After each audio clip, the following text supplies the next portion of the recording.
Ouais, je cherchais un nouveau sport. J'ai fait pas mal de tennis avant et j'avais besoin de trouver un autre sport où ça bougeait plutôt pas mal. Et on m'a proposé ce sport-là après les championnats du monde de beach qu'il y avait eu à Royan en 2017. Donc du coup, voilà, je me suis lancé là-dedans. Puis j'ai rencontré un cousin que je connaissais pas, lui d'ailleurs. On est cousins du coup. Ouais, je suis à fond dedans, donc je compte bien, j'espère aller au plus haut niveau. Et moi j'aimerais vraiment continuer, c'est un sport qui me plaît beaucoup, c'est vachement intense. Après ça va être en fonction des opportunités aussi professionnelles que j'ai du côté de mon boulot. Donc on verra, mais j'aimerais vraiment continuer aussi. Ouais, petite rouste, ça va. Franchement, en fait c'est pas notre objectif principal sur cette surface, on est plus sur l'herbe qui va être le plus important. Donc on ne s'est pas vraiment entraîné en salle en fait. Et puis mine de rien c'est le top 6 français, il y a des grosses équipes en face. Ça fait pas si longtemps que ça qu'on est à ce niveau-là en indoor. Et quand on regarde, on n'a pas pris non plus de grosses raclées. Bon, peut-être à part un peu contre Tchak, les champions de France du coup. On a perdu 6 points, sinon on n'a pas perdu plus de 3 points je crois sur chaque match. Donc ça reste plutôt correct.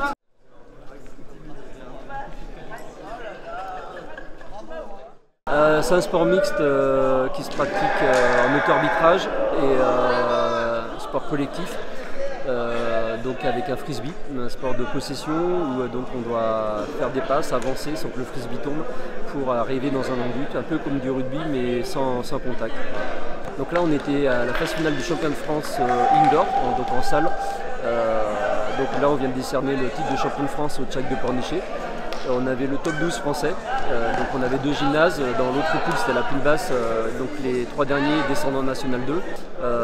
L'équipe de Île-de-Ré a fini 6ème, on était dans la poule haute, on est content parce que c'est pas forcément notre priorité, parce qu'il y a 3 catégories, enfin 3 surfaces en ultimate.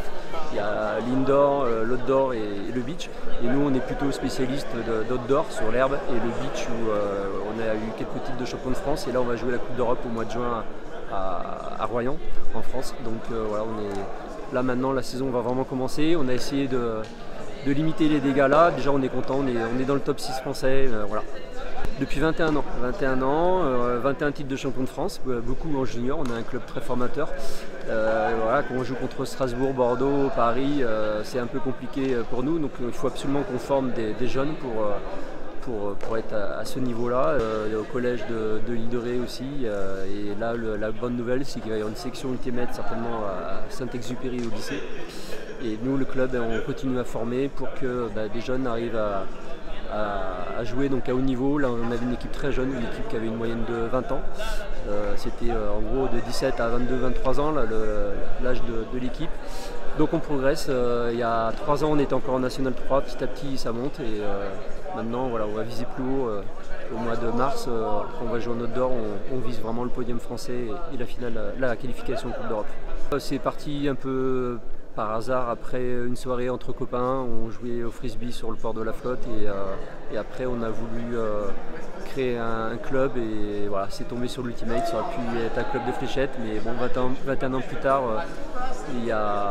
on est content quand même de ce palmarès. Moi c'est devenu mon job, je travaillais à la fédération. Sacha Poit-Sokolski était parti à Montréal et est devenu professionnel. Là, il est revenu jouer chez nous. Voilà, on a créé un emploi là, au club. Donc c'est une belle réussite. Après une petite soirée où on a décidé de créer ce club, on est plutôt content et je pense qu'on est parti pour longtemps. On doit être 80 adhérents. Voilà, et la saison n'est pas finie, mais on est 80 adhérents. C'est bien parce que l'année dernière on était à 50-60 et là voilà, on a bien rebondi après la période Covid. Donc c'est reparti avec beaucoup de jeunes qui sont très motivés. Et la semaine dernière on était au championnat de France junior avec 3 équipes, U15, U17, U20. Donc la relève est là et voilà, on n'est pas prêt de lâcher l'affaire. Pour nous permettre de continuer à vous livrer de l'info gratuite, de l'info vérifiée, de l'info immersive sur le média LRT, nous avons besoin de votre soutien financier grâce aux dons qui sont déductibles d'impôts à 66%.